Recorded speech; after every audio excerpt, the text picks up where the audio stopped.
on Sunday, man? I know you're nervous for the Rams, but you got to be a little enthusiastic after being there. Bro, that game atmosphere was ridiculous. The energy, the electricity. That place was rocking. Anyone was there, and a lot of the Super Buck fans were there too. The Buck. Tampa Tones. We are joined by lead goon tonight, host of the Pat and Aaron show of WDAE, Pat Donovan. And it sounds like Stunna is bumbling a little bit. Going to put him on mute for a second until that gets a little clear. But we're joined by Pat Donovan. It looks like Stunna's hanging out with Cheech and Chong in a car with the windows up or something over there. It does look like we got a little... No, my camera's broke.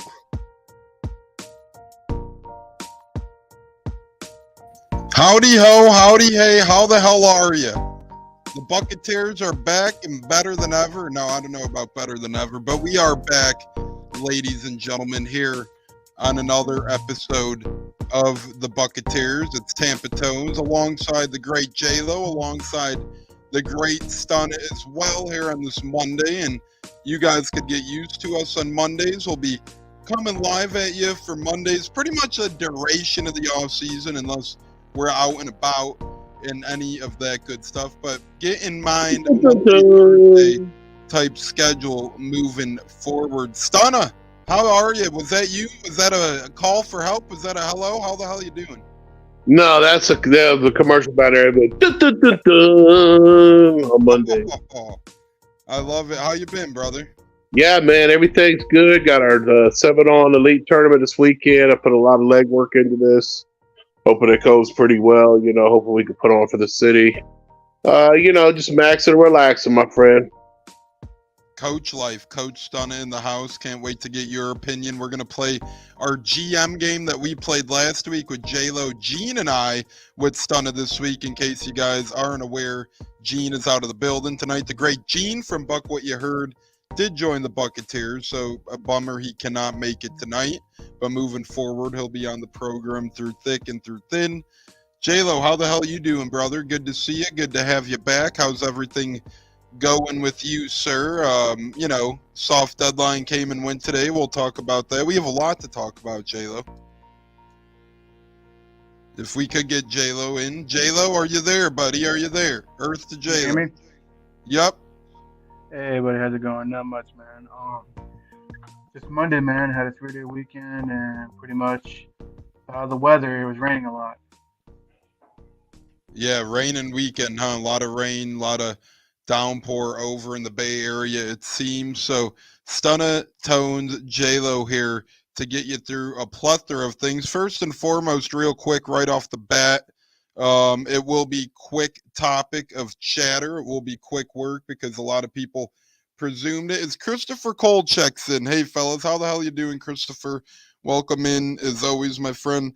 Hope you had an incredible weekend. Happy President's Day to everybody as well. Kind of threw right in the building as well on Facebook. Thanks for joining. Fellas, Antoine Winfield Jr. is expected to get the franchise tag. It's been reported by multiple reporters now. It's a thing. Pretty much every Bucs podcast talked about it. A lot of Bucs fans talked about it, reporters, article writers, etc. Now it seems like it'll be a thing for sure where Winfield Jr. is going to get the franchise tag. He'll make roughly $18 million on the tag, so pretty good value for one season of Winfield. But let's hope it's a Godwin-style franchise tag where we could franchise Winfield and talk him into an extension and get him to kick some of that salary cap hit from this year down the road a little bit. Stunna, thoughts on us franchising Winfield? As reports say, it looks like that will officially happen as expected. Yeah, I pretty much called this. We just got too many people to sign this offseason, and it's just. Winfield wants that big payday, and I don't blame him for it. But it's just too much this offseason with big payouts, and the franchise tag ensures that he doesn't hit free agency. So it's a good move, but we got our work cut out for us. J-Lo, thoughts on Winfield receiving the franchise tag, most likely, as it's being reported, most likely? Yeah, it's not a shocker. I'm not shocked at all that he's getting franchise tags because like Stunna just said, a lot of people have to be resigned and all that. Yeah, that's very true. Is J Lo is a man of few words right now. Let's hope we could get more words out of the big guy. No, I'm just messing around. But yeah, we all expected it. We all called it pretty much. Winfield getting the franchise tag. It just makes the most sense given our situation. And if you guys are just tuning in, it is expected based on multiple reports that Antoine Winfield Jr. is going to get the franchise tag. I believe the window for franchise tags open up tomorrow. We'll see how quick the Bucs do give him the franchise tag. But when you look at it, Mike Evans wasn't a realistic candidate to be tagged. He wants a 3-year deal from somewhere. No point in franchise tagging him. He would cost a lot for that tag, anyways. Baker Mayfield had an outside chance of getting tagged. But again, that's a guy who's looking for a 2 to 3 year contract, at least getting a payday. Devin White had no chance at getting the tag, nor did Levante, given his age. So it made all too much sense to get Winfield that franchise tag, and hopefully we could turn it into the Godwin situation. It was expected, and now's the time where we can maybe play with the cap a little bit once we officially do franchise Winfield, give him an extension, open up some money, and do all sorts of stuff. Speaking of money, fellas, dead cap hit deadline, soft deadline for extensions for Mayfield and Evans came and went today. A lot of fans were freaking out, but this is pretty normal protocol on the Buccaneers' behalf. It happened with Levante David last season as well, and a couple of other guys. So again, nothing new here. Pretty much what the means is everybody was talking about, oh, today's a deadline where it could help out the Bucs. Pretty much what it means is, yeah, the Bucs pretty much could have paid all the debt off their credit card today, or they can make payments and kick the cap down the road a little bit. This is just void years hitting into realum. Now it'll happen down the road instead of the Bucs paying it off today. So realistically, not much is changing, and Greg Allman has reiterated that as well. A lot of fans don't seem to be understanding that today's quote unquote deadline missed is really not too big of a miss as long as the Bucs bring these guys back. They'll just have to pay a little bit more down the road, chunk payments instead of paying it up front. Again, it's like a credit card. It's really just a matter of when we're going to pay these guys, not if. And that deadline came and went today, but it's really not that big of a deal. J-Lo, what say you on that? I know a lot of fans are making this thing a big deal. In reality, it's really not, and Christopher Cole seems to agree with us. Yeah, the fans are taking it to an extreme level on the whole Mike Evans situation, on not getting a contract done today. And plus, you got these other writers writing about the Panthers having an interest in him and stuff. Like I said, why would he go to a rebuilding team? I'll never understand that. I don't know why. I personally think it's for clicks. But at the end of the day, I feel that Jason Lynn, the front office, will get it done. It just takes time. He's done it before, actually twice, and he can do it again. So I'm not stressing at all with the whole contract situation and the cap hits. Yeah, Stunna, thoughts on it? Again, I don't think it was too big of a deal. A lot of people made it seem like it was, but this is normal protocol. And with the Bucs front office, with guys like Jason Light and co., never really a worry. I will say this, though. You don't want to wait forever. You don't want to mess around forever. And I will compare it. People are saying, oh, they do it in the past. They've done it in the past with the likes of, Levante David and other individuals as well, Jamel Dean potentially and perhaps. But the difference is Mike Evans is going to be in much more demand than those people. Not saying if he hits a market, it's game over. I'm not saying that at all. I still think he comes back to the Bucs if he does. All I'm saying is the Bucs would be very smart to at least try and get him locked in as free agency opens.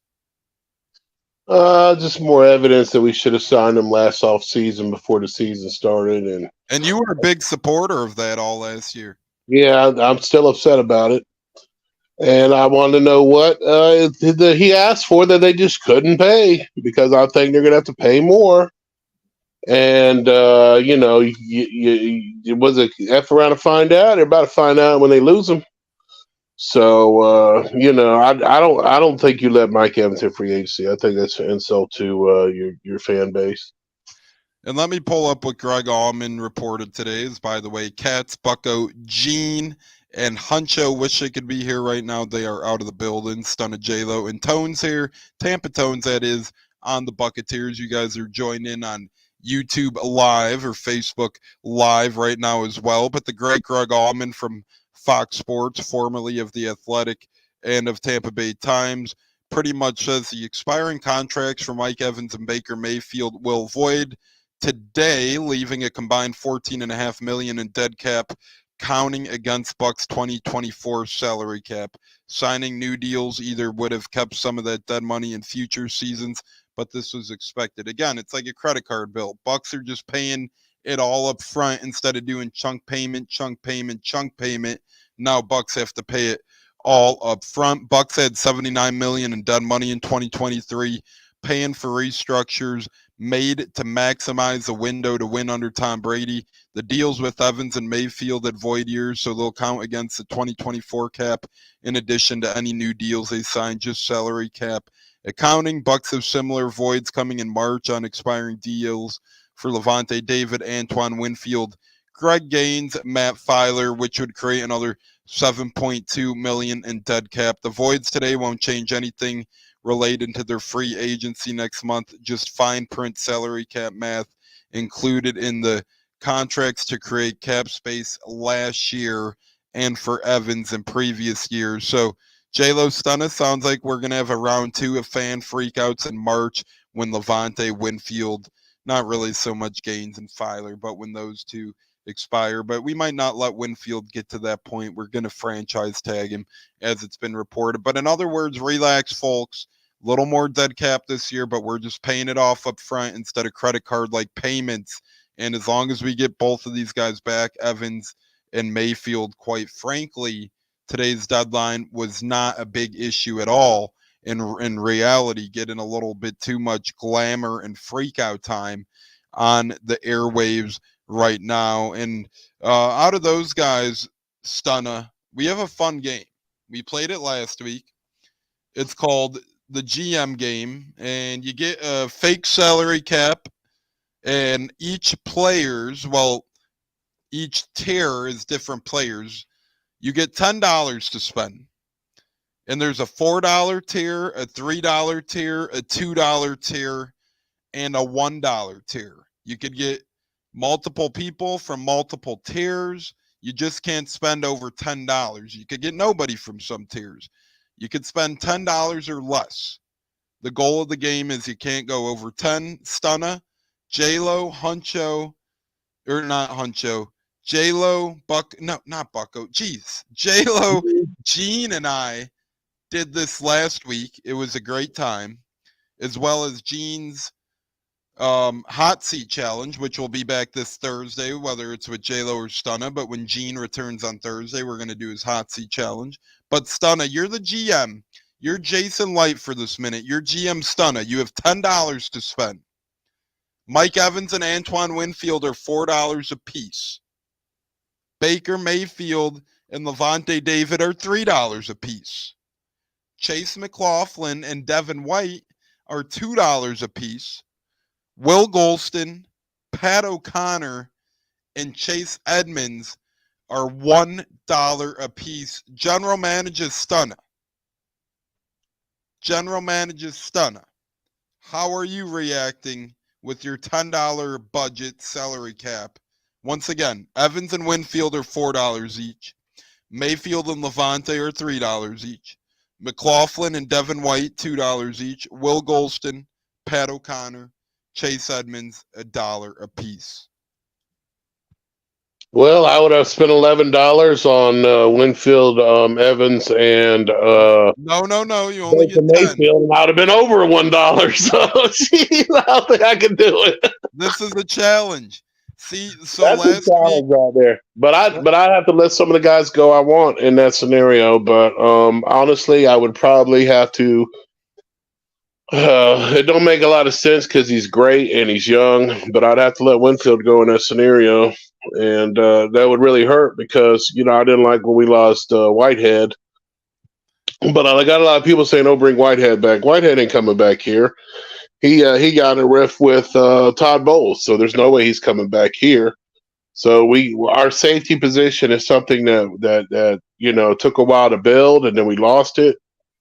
Just like edge for years, we did have the edge rushers, and then we had JPP and Shaq, so we had great production there, and now we're kind of falling off where we drafted guys like Tryon Sharenka, and then we're kind of lacking there again. So this is where you got to build in the draft. I say trade out of the first round, get as many second and third round picks as you can. Maybe. Well, hold on. We really don't draft well out of the fourth round. That's great, but let's finish this. So you picked Evans. Baker, Levante, and that's your 10 then. You got Evans, Baker, Levante. Bang, that's it. Cool. So real quick, I want Will Golston too, but maybe we get him for 50 cents or 75. That maybe you have a buy one get one coupon. Then I want to get your thoughts what you were going into on the draft quick. But just to go over, Stunna went. You have $10 to spend. You can't go over 10. For $4, Stunna got Evans. $3 he got Baker, and $3 he got Levante. J-Lo went $4 Mike Evans, $3 Baker, $2 Chase McLaughlin, $1 Will Golston. Gene went $4 Antoine Winfield, $3 Baker, $2 McLaughlin, $1 Will Golston. I went $4 Evans, $4 Winfield, and $2 Chase McLaughlin, playing a little bit of devil's advocate there. But hey, that's what the beauty of we probably made the business decision, and then 75% of us were not gonna let Mike Evans leave. And that's something that you have to learn from our past mistakes. We let Warren Sapp out the building. John Lynch. We just cut him over some neck thing. Everybody knew that he could come back from that. Simeon Rice. Simeon actually showed up to training camp and they made him leave, if you remember. Yeah. So that was real silly. I mean, he showed up, just let the guy finish his contract out. That's why everyone trying to run Shaq out of the building. We lose money if you run him out of the building. Just let him play his last year out. We're going to lose money no matter what.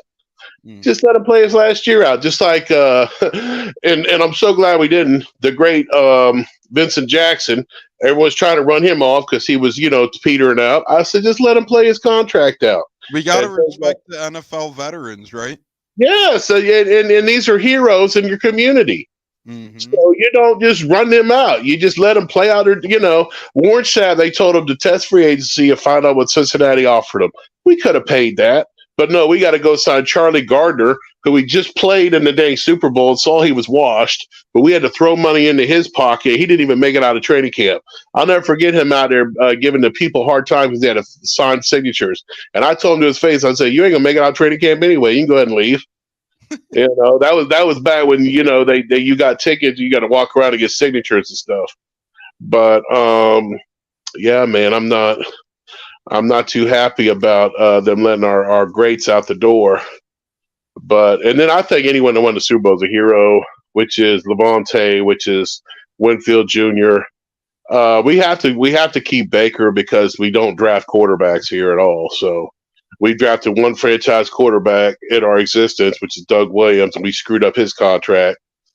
So we definitely got to keep Baker because the only quarterbacks we ever get that'll pan out of free agents, if you look at our history. And I'd love to have that debate with anybody that wants to get thrashed. But we got to re-sign Mike Evans, man. J-Lo, if you're with us, pretty much Stunna just giving his thoughts and rundown of the past. His $10 salary when is followed. He spent $4 on Mike Evans, $3 on Baker Mayfield, and $3 on Levante David. Your thoughts quick on Stunna's use of the $10 and pretty much on how he's saying, hey, we got to make sure Evans stays around. We've treated guys like John Lynch, Simeon Rice, and other legends in the past. We showed him the door a little too early. Yeah, I mean, it's a really tough task right now. I mean, I just don't see Mike leaving. I know the concerns are big right now because of the contract issues at the beginning of the season. But mine's a pretty fair shot, man. I just don't see him leaving. The only team I could see a threat maybe is maybe Houston, maybe Kansas City. And But at that's the what end of we the were day, reporting a couple episodes ago, right? Houston sounded like, from our source, again, 90% chance back with Bucs, but Houston's door was open, J-Lo, to your point. yes, it was. Levante David, I think he'll be back or he'll retire. It's one or the other. I don't see him going to another team. He's pretty much going to be a 1 year basis guy as far as contracts, kind of like what Ronnie Barber did. And then also you pick Baker Mayfield. Is that correct, Stunner? You picked Baker Mayfield? Yep, he picked Mayfield, he picked Evans, and he picked Levante Levante. David. Okay, yeah. As far as Baker goes, Stunner has a very good point. We don't draft quarterbacks here. We're a free agent quarterback team. Baker's already proven that he's deserving of whatever he's asking for on the asking price. And I'm thinking 20 to 30 mil is probably going to be the price range, and I'm not mad at all. And I think once again, Light will bring everybody back. I'm pretty confident on that. As the great J.C. Allen says, yo, J.C. Allen from Sports Illustrated Game Day. Always a treat when J.C. Allen drops by because, as The Rock says, he brings in millions and millions and millions. And we love the great J.C. He's been on plenty of episodes in the past. Go on our Yeah, YouTube we need to channel. come down to my 7-on tournament this weekend. But guys, speaking of, Bucs made some coaching moves, a couple more coaching hires. We brought some more SEC blood with Liam Cohen, and if you guys are college football fans, you people listening, out of all the power conferences, there were 5, now there's 4. The Pac dissolved or whatnot, but the continuity power conference, the most powerful of them all, is always the SEC. And J-Lo, I want to get your thoughts on this because you were very intrigued. We're going to start with one coach and move to the other. Last week, we talked about our special teams coordinator hire and our offensive line coach hire, Kevin Carberry. If you missed that, go check out our last show. It was a fun one as we got into the details of all that good stuff. And we really talked about that. That was 2 shows ago, I'm sorry, where we talked about our new coach and hires. So go check that out. Available on Apple, Spotify, YouTube, Google, and more. But we're here. New show. 2 new coaching hires, J-Lo and Stunna. The first we talk about, common theme going on with Liam Cohen, bringing in familiarity, bringing in SEC blood, and we're bringing in former players and a lot of former Chicago. Thomas McGoffey, our new special teams coordinators from the Chicagoland area. Kevin Carberry, new offensive line coach from the Chicagoland area. Now, our wide receivers coach, Brian McClendon, is from Chicago as well. Pretty crazy. And we're going to go over his resume right now. He has a very extensive resume, very good one, as a matter of fact. He played in his college career at Georgia. Never a bad thing. Always good if you could play at Georgia. Then he actually played for the Bears for the 2006 season. I love these former NFL player coaches, even just player coaches. Liam Cohen played professional football, not in the NFL, but he played pro ball. Kevin Carberry was an O-lineman in the NFL. Thomas McGoffey, our special teams coordinator, played in the NFL for years.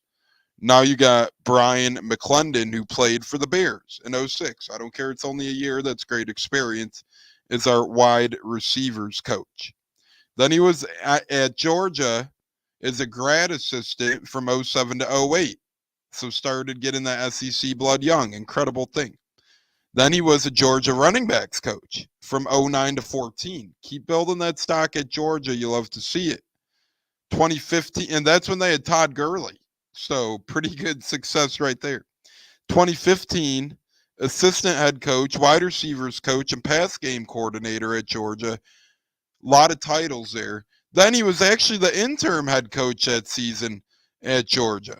Then he went to South Carolina to be their offensive coordinator and wide receivers coach from 2016 to 17. Then 2018 and 19, he ditched the co-offensive coordinator title and became the full-time offensive coordinator and wide receivers coach.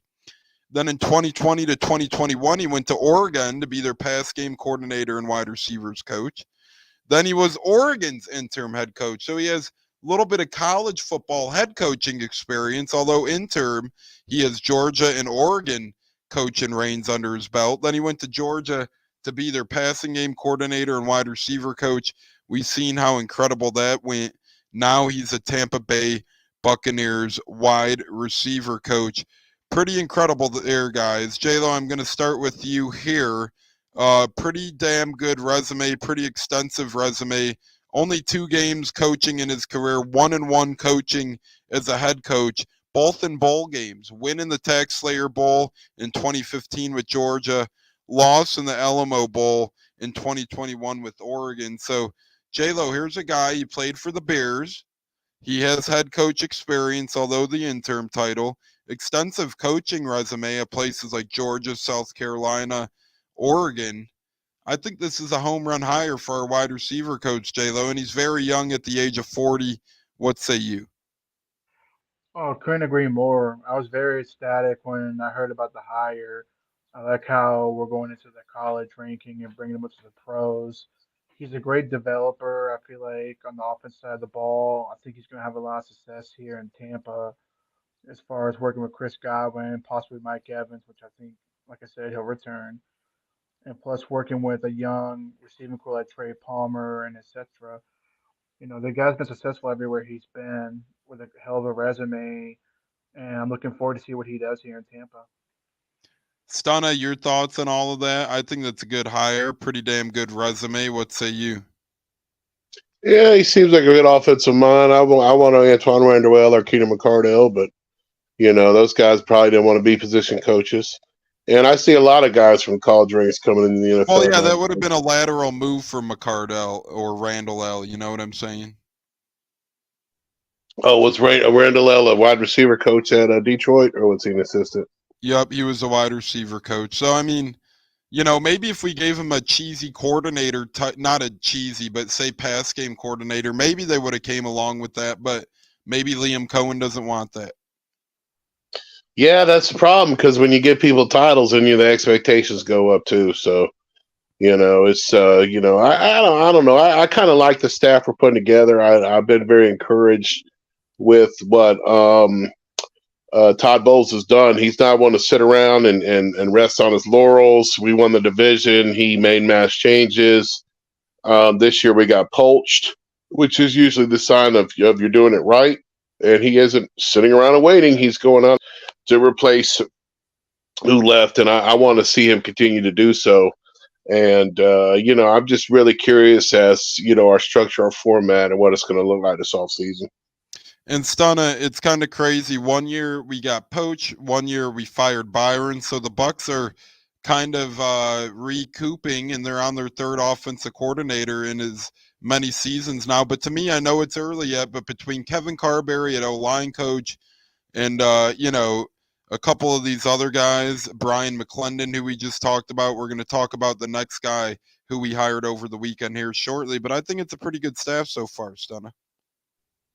Yeah, Byron, man, he's out of the league now, and I heard a lot of negative things about that, offensive staff and the game planning and the predictability, and like we talked about several shows ago, I needed somebody that could close the gap with San Francisco and Detroit, and anyone from that Rams pedigree, that they beat San Francisco, and they were very competitive against Detroit in the playoffs. They only lost because, they messed up in the red zone. But that's kind of what we need. But now, we really need to make that next step into competing for the NFC championship. And that's why I didn't really mind too much when we let guys like Gilbert go, when we let guys like Goodwin go, when, Keith Armstrong retired, is our man, the reigning, defending, undisputed YouTube champion of the world, Neil L. joins us. As Neil L. always says, hit that like button, turn that notification bell on for the Buccaneers. You'll never miss an episode again. And please subscribe. We do appreciate it. But that's our guy, Neil. I'm sure he'll reiterate that in the chat as he always does. What it do, Neil? Always a damn pleasure to have our guy, Neil, pop in the house. We love us some Neil here on the Buccaneers. Man, what a day so far. Christopher joins us. Neil joins us. JC. Allen. I believe that this year's staff is better than the 2022 and 2023. We'll wait to see how it's filled out, but I agree so far, Christopher. Neil says big facts, but Chris, I agree. We brought back Tom Moore as well, which is always a great football mind to bring in. And we brought in an assistant offensive line coach over the weekend as well from the SEC, familiar with Liam Cohen, and he's reaching into familiarity bags. Brought in Carberry. He was his offensive line coach when Liam Cohen was the OC with the Rams. He brought in a guy from the SEC at Georgia he had crossed ties with. Now he goes out and gets Brian Picucci, who was a quality control coach last year at Kentucky, and he has a lot of overlap with Liam Cohen as well. Time at Kentucky, he also coached him at UMass, but here's some more of Picucci's resume. He comes to Kentucky last season with more than 28 years of coaching experience, so now 29 years of coaching experience after last year at Kentucky. He had 7 years as an offensive coordinator, including being Liam Cohen's offensive coordinator at UMass when Cohen was the quarterback. He served as the tight ends coach and offensive coordinator with the NFL Alumni Academy, XFL, USFL in Arlington, Texas in 2022.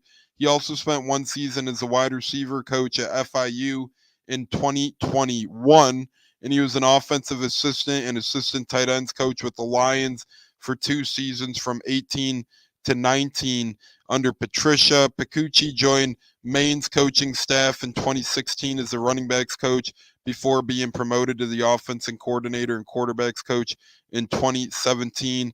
Picucci's longest coaching tenure came at UMass, where he spent 11 total years from 98 to 99 and 04 to 12. Served as the run game coordinator, blah, blah, blah, blah, blah. Picucci mentored a 1,000-yard rusher in 7 of his 8 years. And now the Buccaneers name him as the assistant O-line coach to Kevin Carberry, kind of beefing up that staff a little bit, no pun intended, but growing a little deeper, stronger, bigger in the trenches. And really a nice staff continues to grow with the hire of Brian Picucci, another good football brain. Stunna, what say you on our new assistant offensive line coach, Brian Picucci? Well, I think that we definitely need to improve on our offensive line production, and we need to get a little bit better players in there as well. Although I love what Tristan Wirfs did, transferred over left tackle last season. But other than that, we kind of underperformed. I think we definitely need to see our strength coach also make sure we get these guys bigger, stronger, faster. But offensive line, we got to do a better job running the ball. We got to do a better job protecting the passer. Brian Picucci, J-Lo, thoughts on him, and which of these hires from the weekend did you like more, or was it equal? No, I'd say it's pretty equal. I like the familiarity with Liam Cohen and the assistant online coach. I can't pronounce his name again. What's his name again? I'm sorry, I'm Pagucci. pretty sure it's Brian Picucci. I could be butchering the fuck out of it, but oh Yeah, well. but it's You all butchered good. that Italian name, Tony. Uh-oh. Stunna, you want to come on for the first time in a few episodes and start beef? What's going on here? Hey, I thought you was a paisano. My fault. I am, bro. But, what do they call us? Gen X or Gen Z, whatever the hell we are, the young generation, just a little bit distant. But carry on, J-Lo. Yeah, I mean, I like both hires. I feel like Liam Cohen's putting together a good staff. The receivers coach, I think, is going to do a great job. Hopefully, Thad, will get to retain the QB job. That's what I'm waiting on. See what they're going to do with him. And of course, Van Dam as tight ends coach. Stunna, thoughts on Christopher Cole saying that he believes this year's staff is better than the 22 and 23 staff already? There's no doubt about it. We got Byron got himself fired with lack of game planning. Last year we got the guy that went to Carolina, Canellis. Okay, so Canellis didn't even get an OC job with Seattle. And so we kind of gave him his break. We gave him his break, but he even admitted a lot of times that his game planning needed work. The guy we got this year, he helped the Rams win the Super Bowl. He's got a good pedigree. I think we just keep getting better, in my opinion. I agree with that. Speaking of getting better, guys, Cadillac Williams continues to get better in his coaching gig, in his coaching search in the world of coaching. Longtime Buck. Remember, hell of a Buck. The 5th pick of the 2005 NFL draft. One of my favorite Bucks ever was Cadillac Williams. Really had a hell of a career. If it wasn't for all these damn ACL injuries, he might have ran himself into Canton or beyond. I know that's a deep statement, but remember how good he looked as a rookie. He won the AP NFL Offensive Rookie of the Year in 2005. He was on the All-Rookie team in 2005 as well. He was a first-team All-American at Auburn, and really incredible backfield between him and Ronnie Brown back there. They really had an incredible career back there. But guys, Cadillac Williams, 1,200 yards on the ground as a rookie, 6 touchdowns at the Bucs with 81 receiving yards on top of that. Had several other successful years with the Bucs and Rams, and entered the coaching ranks back in 2015 after taking 4 years off between playing and coaching. He was a running backs coach at Henderson State. Then the former Buck went to West Georgia as a grad assistant. Then Cadillac Williams ran his way into IMG Academy as a running backs coach. 2018 running backs coach for the Birmingham Iron. Remember, that was Bill Polian's football league, the AAF back in the day. That was short-lived, only lasted 1 season. Then was a running backs coach for Auburn from 2019 to 2022 before taking over as their interim head coach, actually leading them to a good bit of success. Ultimately interviewed for their head coaching gig, didn't get it, so last year reverted back to the running backs coach with the associate head coach role. But now, role, but now he gets a crack at the NFL. He got hired as the Raiders running backs coach. And to me, Raiders are building a hell of a staff, Antonio Pierce over there. You get some good willpower all along the way. Marv Lewis is a part of that staff. Hugh Jackson seemingly a part of that staff. Cadillac Williams is a part of that staff. So Antonio Pierce doing a good job, even though Cliff Kingsbury, the D-bag, left him at the altar. I'm not huge on Luke Getsy, but to me, when you get guys like Hugh Jackson and Caddy Williams, they could influence him for the right reasons and into better decision making. Stunna, what say you on Cadillac Williams getting a coaching gig in the NFL? Stunna, are you with us, Stunna? Hold on. Yeah, man, I love Cadillac as a player. He's got a lot of expertise, and I'd love to see what he does in the NFL. J-Lo, what are your thoughts on Caddy returning as a coach, this time in the NFL? No, I'm excited for him. I think he did a good job at Auburn, his alma mater, when he was the running backs coach over there. I think he had some not so great time with the coach that's there now. I can't remember his name at the top of my head. The one at Auburn? Yeah. Hugh Freeze, I believe. Yeah, because he was there before Hugh Freeze, and I think him and Hugh Freeze were on the same page. So he ended up, leaving for the NFL, and being in Vegas would be a good spot for him to work with the running back over there. I think he's still there for another year, right? I'm Josh not sure, Jacobs, he's technically a free agent, but they're going to bring him back. I mean, maybe this could be a sign of, hey, we might be prepared to lose him, so we're going to bring in Cadillac. You never know. Yeah, I mean, at the end of the day, Vegas is in good hands with Caddy coaching the running backs. I like what he did in Auburn, and I think he's climbing the coaching world, to the NFL now. I agree with you there, J-Lo. And speaking of climbing the ladder, speaking of viewing in on the Buccaneers, as Neil says, big facts of turning that notification bell on, hitting the subscribe button, and so much more. Get used to us this offseason on Monday nights and Thursday nights. The Buccaneers will be coming at you every Monday and Thursday. And for important events as well, we do our annual Day 3 NFL draft coverage. Every Saturday we go live for at least a couple of hours, break down the Bucs picks and more picks around the NFL. That's always fun. We're going to be coming at you free agency, NFL schedule release, and so much more. But keep in mind, Mondays and Thursdays throughout the off season, you guys could catch the Buccaneers, which is really incredible because a lot of podcasts go down to once a week. We used to do once every other week in the off season, but nah. This year we're gonna crank it up a notch, fellas. We got 7 of us now. We got a wolf pack going. Hey, Gene can't make it. That's okay. We got J-Lo, Stunna, Tampa Tones here. Hey, J-Lo can't make it. That's okay. We got Huncho, Cats, me.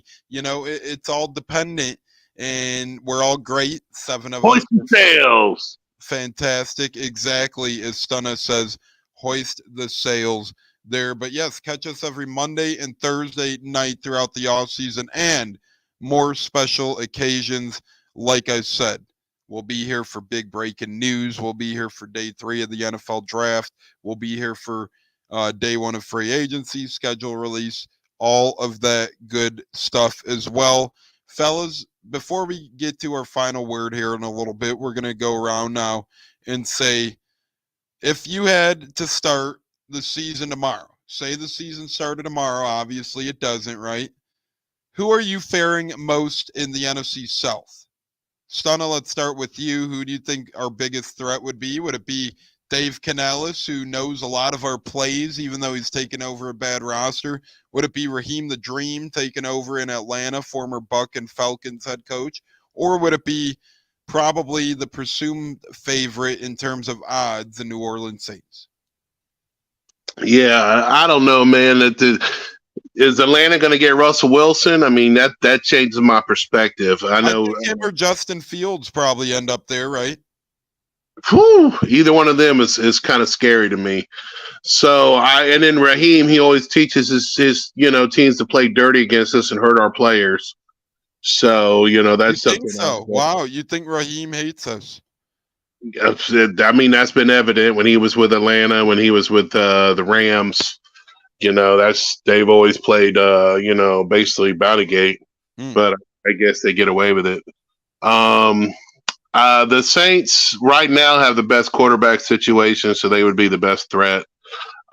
Carolina, we got to figure out what to do against their defense, but I kind of like our new offensive direction that we'll be able to actually do better against their defense.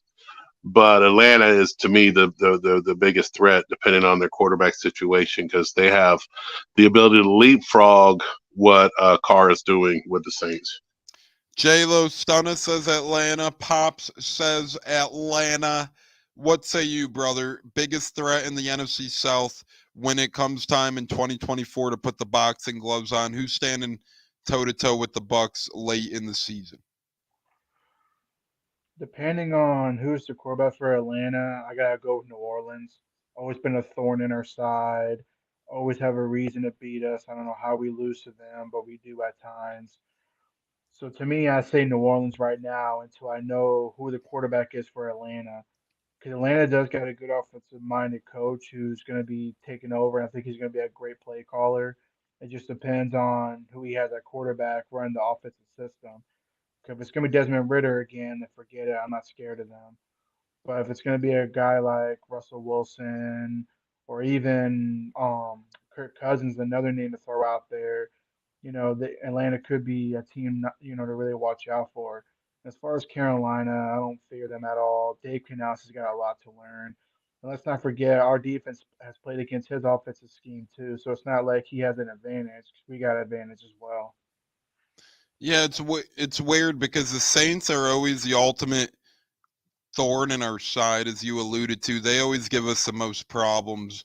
But I feel like this is a year where the glue starts kind of coming undone for the Saints, right? 10 years back, all the way up until about 2-3 years back when the Bucs beat them in the playoffs, the Saints were the cream of the crop in the NFC. They were the role model of the NFC. Hey, how do you retain all these people while drafting excellent, while bringing in free agents, replenishing the wealth in the NFC? They did a hell of a job doing that. And now the past 3 or 4 years, you've seen the Saints makeshift and patch up some quarterback work. You've seen them bring in some free agents to keep them competitive, sure.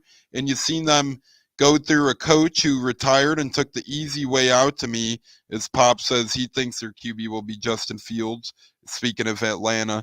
But as the Saints go, you know that scumbag Sean Payton knew what was ultimately going to come of the Saints situation, and he opted out.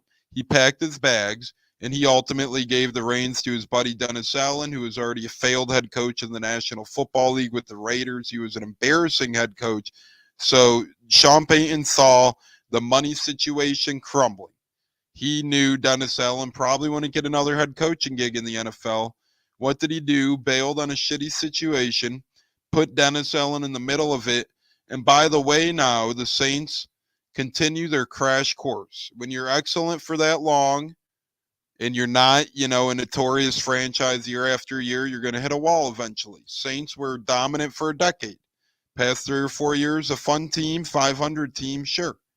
Now they're going to continue that decline this year. Next year, they'll be in the 6 to 7 win range, and then in the years to come, they'll be in Carolina's situation. They owe their running backs a combined $23 million this year for older running backs. 2 running backs who are almost in their 30s. Jamal Williams, 1 touchdown. Hey, as we have the UK joining us. Go Bucs, love from the UK, Great Britain. That's awesome. Incredible stuff right there. Evan Michael Williams, thank you for joining in. We really do appreciate it here on Man Cave Monday here on the Buccaneers. But this is a year the Saints really become unglued. Alvin Kamara wasn't as effective last year. Jamal Williams, this guy they're paying good money. 1 touchdown last year. And by the way, if they cut Jamal Williams, next thing you know, they have just as much dead cap as the Bucs got today from their Baker and Evans quote-unquote contract misses, which they didn't really miss at all. It's just paying credit card payments. Instead of paying credit card payments, you're paying it all up front. But to me, the Saints, Cam Jordan's been melting down. Michael Thomas isn't the same. They haven't been drafting the same. Dennis Allen, to me, gets fired mid-season. I don't really think Atlanta – I think Atlanta's the biggest threat, but I don't necessarily think they have a great season under Raheem Morris this year. I think it's going to take a little bit of a learning curve for Raheem to get his feet wet yet again as a head coach. As my man Fabricio El Manito, Taylor Swift's new boyfriend – or I'm sorry, J-Lo, Jennifer Lopez, not our J-Lo, Jennifer Lopez's new boyfriend joins us on Facebook. But I do think it's the Falcons. With that being said, Raheem Morris, new coach, Dave Canales, new coach, Saints a lot of problems. I think Bucs win the division by 2 games next year, and I think they have a clinch by the end of week 16 if we get Baker and Evans back. Any thoughts or rebuttals on that? No, I think you're pretty spot on. And plus, New Orleans has got a new offensive coordinator in Clint Kubiak, so it'll be interesting to see what he comes up with and that new offensive system for them as well. Hopefully it's more than what San Fran showed in the Super Bowl. But, all jokes aside, we know Shanahan's the mastermind there. Fabricio's a happy man right now. But Brian Greasy played a prominent role in San Fran as well. So we'll see. The Bucs passed on Kubiak last year to go with Canales. Stunna, what say you on any rebuttal to my statement, J-Lo's statement? I'm gonna play a wait and see approach, but it all depends on execution. We all know that. Yeah, totally agree with you there. And Stunna, before we get to our final words and thoughts here in the coming minutes, you commented USFL's coming. You know what date we get that exactly? I know it's coming up, and I know it combined the XFL and UFL, but I'm pretty excited for the USFL this spring, I will say. I don't know exactly, but I know that it's an exciting brand of football, man. It's and anybody that grew up in the '80s remembers the Tampa Bay Bandits. In those days, we had them back for 1 year. Damn it! Yeah, I don't know what happened with us in either the XFL or the USFL. Yeah, because we had the Tampa Bay Vipers as well. Yep, I know it, and I don't even know if we have a team in the United Football League. The UFL it is now. No, we don't. Here's the teams real quick. And then, damn it, before the final word, we're going to go ahead and declare our USFL fandom on the show. J-Lo, Stunna, and I right now are going to announce who we're getting behind right here, right now for the USFL season, fellas. Because let's be honest, they could come to the NFL. We've seen Bucs tight end David Wells come on over from a league like this. We've seen some coaches like Picucci. He was an XFL coach. Now he's on the Bucs coaching staff. This league opens the doors for coaches and players. Bucs have David Wells. Bucs have Brian Picucci. PJ Walker, who started some games for the Browns last year, came from the XFL. The Cowboys kicker, who was an all-pro this year, didn't miss a field goal, came from the XFL. So real quick, going to go over the USFL teams. For those unfamiliar, USFL is the United Football League and the XFL combining, which I think is good, could really be a feeder for the NFL in future years, and it's led by The Rock. Stunna, declare your team. You got the Birmingham Stallions. You got the Houston Gamblers. You got the Memphis Showboats. You got the Michigan Panthers. You got the New Jersey Generals. You got the New Orleans Breakers.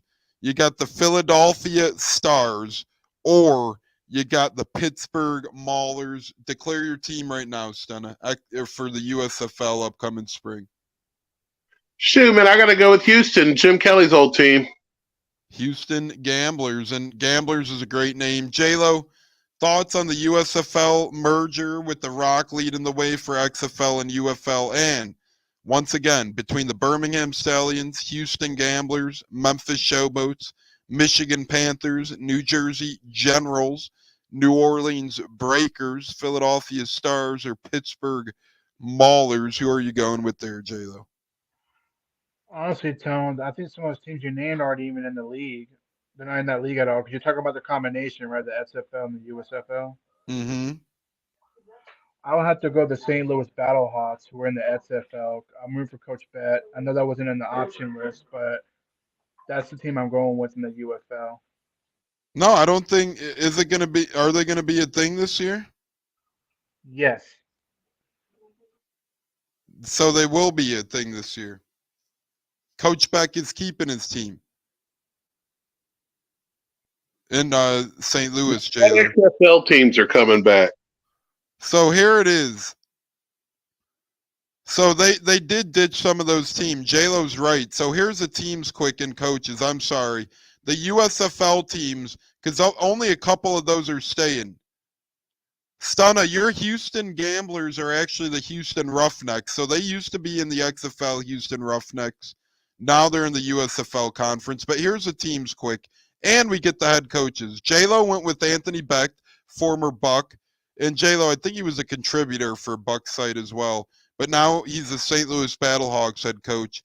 And then you got San Antonio Brahmas with Wade Phillips. Remember Wade Phillips? He's their head coach. You got the DC Defenders with Reggie Barlow, former NFL player. You got the Arlington Renegades with Bob Stoops, blast from the past. Then you got the Michigan Panthers with Mike Nolan. Then you got the Memphis Showboats with John D. Flippo. I remember when his name was a popular name for offensive coordinators. He was the Bears offensive coordinator, passing game coordinator. So funny to see him over there now, guys, John DeFlippo.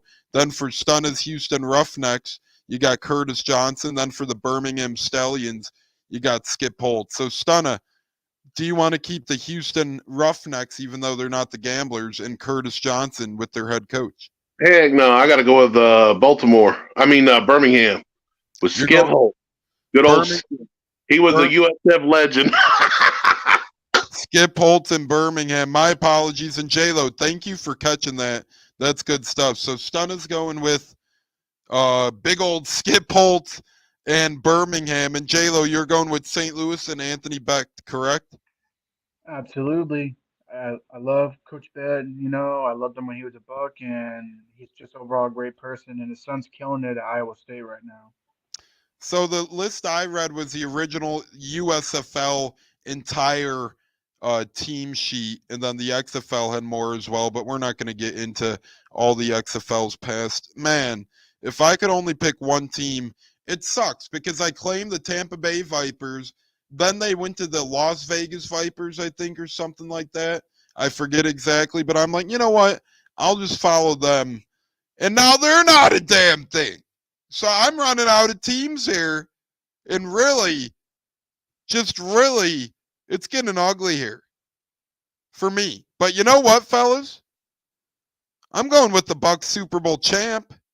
Shocked you guys didn't yet. Reggie Barlow, Buccaneers Super Bowl champ. I'm going with the DC Defenders. I'm becoming a DC Defenders guy with Reggie Barlow, former Bucs Super Bowl champion, as their head coach. You know, I know J-Lo got Anthony Becht, former Buck. Stunna got USF legend. So we all picked Tampa ties, right? So we'll see. Yeah, man.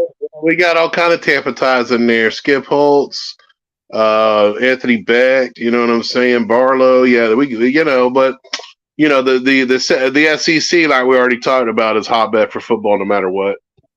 And we'll keep that in mind. We're going to pay close attention. And the winner at the end of the year, we're going to do something for. But when we get the other host on, we'll see who they pick as their teams. Once a team's taken, you can't pick them. But so far, I got Reggie Barlow and the DC Defenders, who will be playing at Audi Field with the host of 20,000 people. They were created in the year of 2020. Stunna has the Birmingham Stallions with Skip Holtz as their head coach. Their first year was 2022. They'll be playing at Protective Stadium, 47,100 capacity. They're in the USFL conference. I'm in the XFL conference alongside J-Lo's team, St. Louis Battlehawks, who's playing at the Dome at America's Center, 67,277. They were found in 2020 with Anthony Becht as their head coach. And guys, I heard a lot of good things about the Battlehawks. I know someone who lives in St. Louis. He says, hell, some people there, now that the Saints are gone, view that as such a big deal. And it'll be interesting real quick before we get the final word. J-Lo, you think this league lasts, the United Football League combined with the XFL, USFL, do you think it lasts? Do you think it becomes a feeder league for the NFL? Honestly, I think it will. I think with the two combinations, I think it's great we have some spring football to kind of keep us occupied while we wait for the NFL season. And I'm confident in The Rock. He's a winner. And if you notice, J-Lo and Stunna, all the teams, they kind of put a border on it. I think if it does well, they're going to expand out west, right? Right now, they kind of just grouped in, hey, we're putting 3 teams in Texas, Arlington, San Antonio, Houston. Then we're putting some in the Midwest. You got St. Louis, Memphis, Michigan. Then we're putting Birmingham in the South, and DC's kind of right there. So they kind of made the border from Texas area to Birmingham to DC to Michigan. Kind of kept it in a little umbrella. Stunna, with the Rock's fingerprints on this, A, is it successful? B, does it become a feeder league? I think it can be successful as long as you don't dump money into it. I think like the original USFL, the problem was they try to compete with the NFL with salary money, and the NFL just let them go bankrupt. And so as long as they keep the salaries reasonable, it will be successful. As far as a feeder league, college football is always going to be the feeder league. Yeah, well, no, feeder league means a league in between college football and the pros pretty much, right? Like the minor leagues for baseball, the minor leagues for hockey, the G League for NBA. I like them better than Canadian Football League for that usage. I agree with that. J-Lo, final words, brother. Honored to have you here on the Buccaneers. Man, a few words, but always a man of great words, the great J-Lo. J-Lo, final word here on this Monday night edition of the Buccaneers. And remember, folks, moving on, Mondays and Thursdays, every week in the offseason, we'll be right here. J-Lo, final word for the program. J-Lo, if we have you. If not, Stunna, final word. Fire the cannons. Go Bucs. Always going to have our Buccaneers off-season programming. Got to have our Madden show where we talk shit about the disrespect that always gets shown on the national level. You know and it. As you saw, if you remember last year's discussion, I said that these Madden rankings actually do influence things. And I remember people laughing at me. But you saw it when it was time for Antoine Winfield to be an All-Pro. They went with Buda Baker because he's had his star and his X Factor for all these years. Overrated on Madden equals overrated in the national media. It's a trend that has gone on for years. So we got our Madden show. We got our draft coverage. We got all kind of off-season talk with OTAs. And, of course, we'll chum it up with any guest speakers that want to come on and talk Bucs football. You heard. Also, new intro and outros. It's a big off-season. Holla at me. Correct. Stunna said it all right there. J-Lo, do we have you back, or are you still floating in somewhere in space, sir? No, I'm here.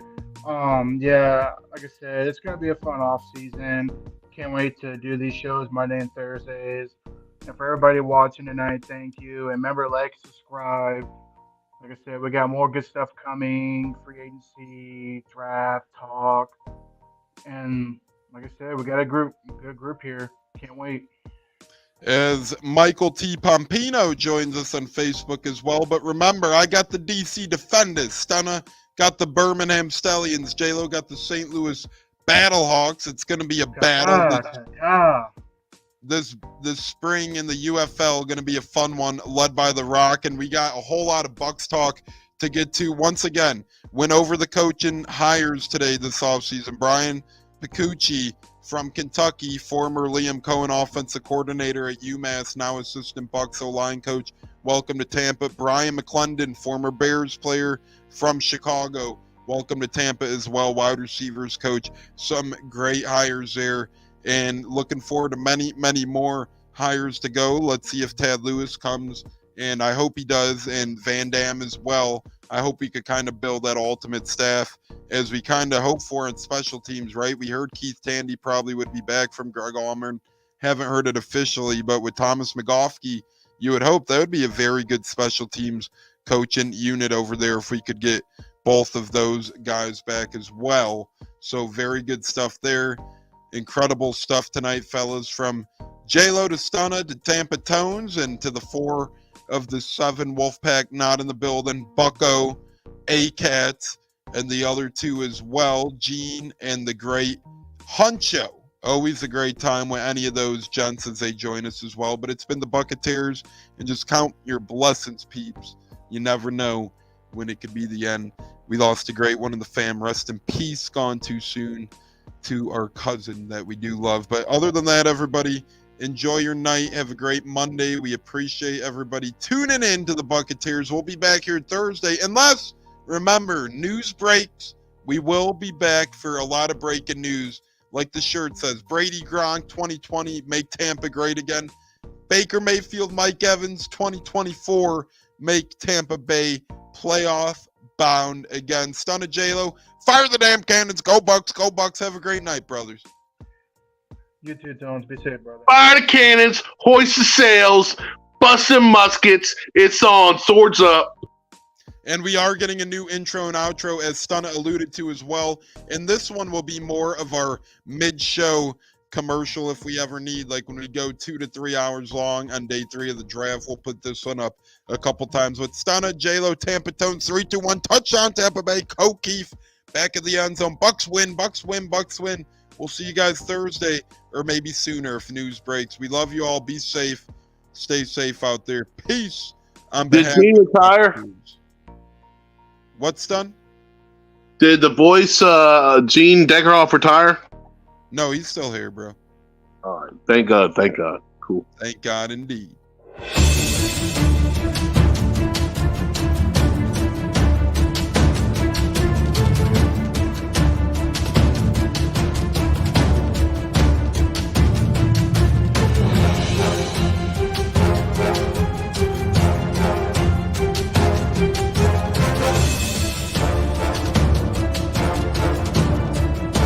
Game on Sunday, man. I know you're nervous for the Rams, but you got to be a little enthusiastic after being there. Bro, that game atmosphere was ridiculous. The energy, the electricity. That place was rocking. Anyone was there, and a lot of the Super Buck fans were there too. The Bug. Tampa Tones. We are joined by Lee Goon tonight, host of the Pat and Aaron Show. of WDAE, Pat Donovan. And it sounds like Stunna is bumbling a little bit. Going to put him on mute for a second until that gets a little clear. But we're joined by Pat It looks like Donovan. Stunna's hanging out with Cheech and Chong in a car with the windows up or something over there. It does look like we got a little. No, my camera's broke.